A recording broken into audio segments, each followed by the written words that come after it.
اور اس کے بعد پھر جو تیرے لیے اگنی پریکشا ہے وہ بھی باقی رہے گی انشاءاللہ العزیز۔ یہ اصول ہیں موبائل کے۔ اب پھر میں یہاں پر کچھ چیزیں ضرور عرض کروں گا۔ جانے سے قبل ایک اور بات اس پاکھنڈی کے لیے، نرسنگھانند کے لیے، کہ تیری بھی باڈی ٹیسٹ ہوگی، میری بھی باڈی ٹیسٹ ہوگی، تیرے بھی کپڑے چیک کیے جائیں گے، میرے بھی کپڑے چیک کیے جائیں گے، کوئی چیز لگا کر کے نہیں آیا جائے گا، ہم اسی طرح سے آئیں گے، اور کتنے لوگ رہیں گے اس کو اگلی مرتبہ میں ہم طے کریں گے۔ اور یاد رکھنا، شرارت کرنے کی کوشش نہیں کرنا۔ اگر تو اپنے گوفے سے باہر آنے کی ہمت دکھا رہا ہے تو پھر سے میں تجھے کہتا ہوں، بزدلوں اور کائروں کی طرح سے شرارت نہیں کرنا۔ جس طرح تو اپنے گوفے میں بیٹھ کر کے عام بھولے بھالے ہندوؤں کو ہتھیار سے لیس ہونے کی دعوت دیتا ہے، لڑانے کے لیے ابھارتا رہتا ہے، اس طرح اگر تو نے دلی میں رائٹس کرنے کی کوشش کی، ہندو مسلمان فسادات کرنے کی کوشش کی، اس کا سارا ذمہ تیرے سر پر ہوگا۔ اس لیے کہ میں ہندو مسلمان لڑائی کا، فساد کا حائل نہیں ہوں۔ میری لڑائی عام لوگوں سے نہیں ہے، صرف تیرے سے ہے، تجھ پاکھنڈی سے ہے، جو تو اپنے مغلظات کے ذریعے سے اسلام کو اور قرآن کو اور میرے آقا کو نشانہ بناتا ہے۔ سب کو معلوم ہے تو سیاست کے لیے یہ تمام چیزیں استعمال کر رہا ہے، لیکن آج بات آ گئی ہے میرے نبی محترم صلی اللہ تعالیٰ علیہ وسلم کی۔ تو کیا سمجھتا ہے کہ اسلام یہ کوئی کھیل ہے، آج کل کا آیا ہوا ایک دین ہے؟ اسلام تو اس دن سے ہے جس دن پہلے انسان نے اس دھرتی پر قدم رکھا ہے۔ میرے رب ذوالجلال کا ہر گھڑی انشاءاللہ العزیز اعانت کا وعدہ ہے قرآن پاک میں، اور مجھے یقین کامل ہے۔ اور جو باتیں مجھے عرض کرنی ہے، پرمیشن تو لے کر کے ہمیں بھیجے گا، اور تاریخ میں نے طے کر دیا۔ پھر ایک بات، تو جل کر مر گیا تو اس کی ذمہ داری میری نہیں ہوگی، یہ بھی لکھ کر کے پہلے سے دے دینا، کسی ایڈوکیٹ کے ذریعے سے بنا کے، کہ میں اپنی خوشی سے جل کر کے مرنا چاہتا ہوں، اس لیے کہ بعد میں تیرے جل کر مرنے کے بعد نہ یہ ذمہ داری میرے اوپر ہوگی اور نہ ہی کسی مسلمان پر ہوگی، اور انشاءاللہ العزیز مجھے یقین ہے میرے دین پر اور رسول پاک صلی اللہ تعالیٰ علیہ وسلم کی حقانیت پر اور قرآن پر یقین ہے، جو ہوگا میرے رب تعالیٰ کی مدد ضرور آئے گی۔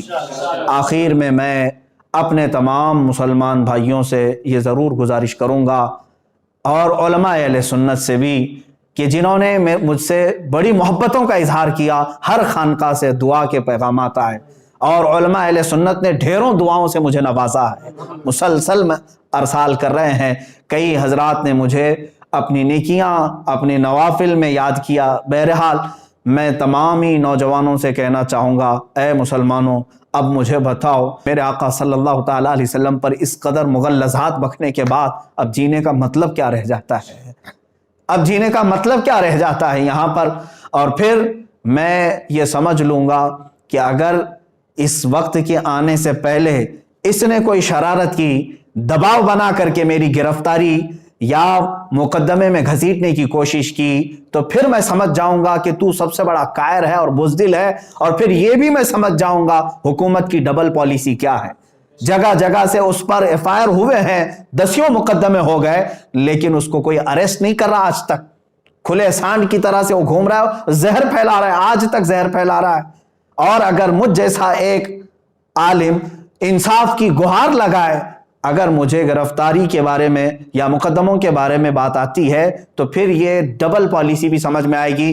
جس طرح مجھے آج ہی میرے گھر پر پولیس بھیج کر کے نشانہ بنانے کی کوشش کی گئی، وہ جس کی طرف سے بھی پولیس آئی ہوگی، لیکن اگر ان معاملات میں یہ شرارتیں بھی تو کرے گا تو بھی کان کھول کر کے سن لے، میرا یہ چیلنج کبھی ختم نہیں ہوگا، انشاءاللہ کبھی ختم نہیں ہوگا۔ اگر دباؤ میں آ کر کے کسی نے گرفتاری اور دیگر معاملات کر بھی دیے میرے ساتھ، ارے میرا قتل بھی کر دیا، انشاءاللہ العزیز ہندوستان کے ہزاروں عاشقان مصطفیٰ ہیں جو پھر کھڑے ہو کر کے تجھے للکاریں گے، پھر للکارا جائے گا تجھے، اور یہ ختم نہیں ہوگا، اور تم اپنی طاقت اور سیاست کا استعمال کرو، انشاءاللہ العزیز ہر سنی مسلمان اپنے عشق رسول کی طاقت کا استعمال کرے گا انشاءاللہ، ہمیں یقین ہے۔ اور تمامی مسلمانوں سے پھر سے میں کہوں گا، آج سے دعاؤں میں لگ جاؤ، اور تم ذرا برابر بھی ہلکا پن محسوس نہ کرنا، اس لیے کہ یہ میرے گھر کی بات نہیں ہے، یہ میرے اپنے ناموری کی بات نہیں. اگر کوئی بدگمانی کرتا ہے تو میں اس سے پھر معذرت کے ساتھ کہوں گا واللہ باللہ تاللہ میں نے ہرگز اپنی ناموری اور شہرت کے لیے یہ چیلنج نہیں کیا ہے. دل جل رہا تھا اسلام کی حقانیت اور رسول مختار صلی اللہ تعالیٰ علیہ وسلم کی شان اور قرآن کی شان کے اظہار کے لیے میں نے چیلنج کیا, اور مجھے یقین کامل ہے انشاءاللہ العزیز, یقین کامل ہے فتح ہوگی تو اللہ رب العزت کے ان بندوں کی فتح ہوگی, کیونکہ قرآن میں مولا نے فرمایا کان حقا علینا نصر المؤمنین. اللہ فرماتا ہم نے اپنے اوپر لازم کر لیا ہے ایمان والوں کی مدد کریں گے. میرا رب فرماتا ہے کتب اللہ لاغلبن انا ورسلی ان اللہ قوی عزیز. اللہ نے یہ لکھ دیا ہے کہ غالب آؤں گا تو میں اور میرے رسول, اور بے شک اللہ قوت والا اور غالب آنے والا ہے. اور پھر میرے رب تعالیٰ نے یہ بھی فرما دیا ہے هو الذی ارسل رسولہ بالہدی ودین الحق لیظہرہ علی الدین کلہ. وہ اللہ ہے جس نے اپنے رسول کو دین حق کے ساتھ بھیجا ہے, دین حق کے ساتھ بھیجا ہے, کسی آتنک کے ساتھ نہیں, اس لیے کہ وہ تمام ادیان میں غالب آئے. اور میرے رب تعالیٰ کے اس کلام مقدس پر یقین رکھو اے سنی مسلمانوں.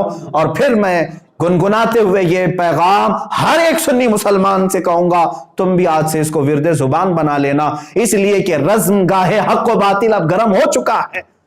اب حق و باطل کے معرکے کی ان تمام تماشا بین مت بننا, حصہ بننے کی کوشش کرو, حصہ بننے کی کوشش کرو.